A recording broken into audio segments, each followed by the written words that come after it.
Ladies and gentlemen, the Presidents of the United States.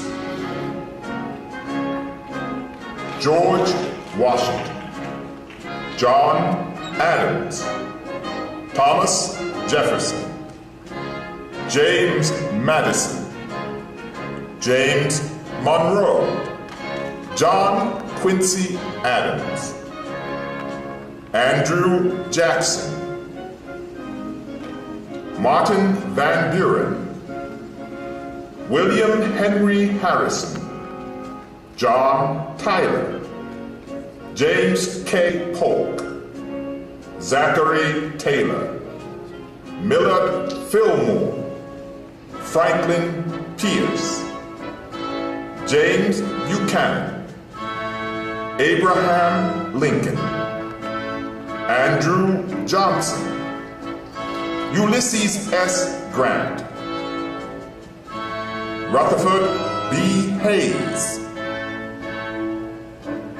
James A. Garfield, Chester A. Arthur, Grover Cleveland, Benjamin Harrison, William McKinley, Theodore Roosevelt, William H.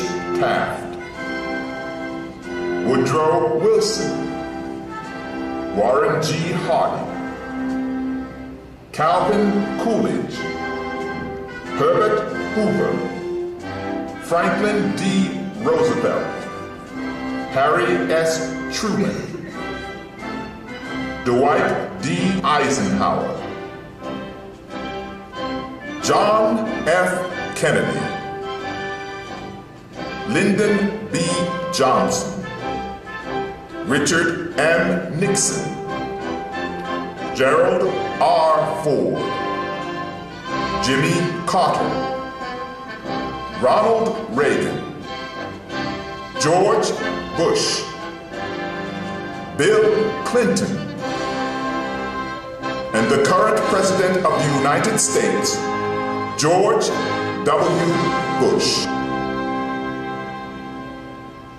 My fellow Americans, when we look back on the history of this country, we see a record of almost unbelievable energy, sacrifice, hard work, of impossible dreams that our ancestors dreamed and made real.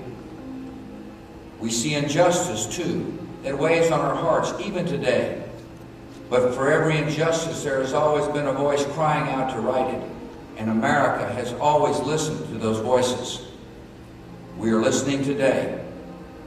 And perhaps it falls to us, to this first generation of the 21st century Americans, to say once and for all that no child, no race, no creed, no ethnic community will ever again be left out of the American dream.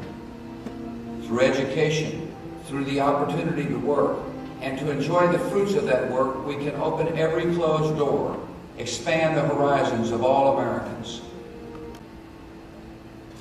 I have often inquired of myself what great principle or idea it was that kept this Confederacy so long together.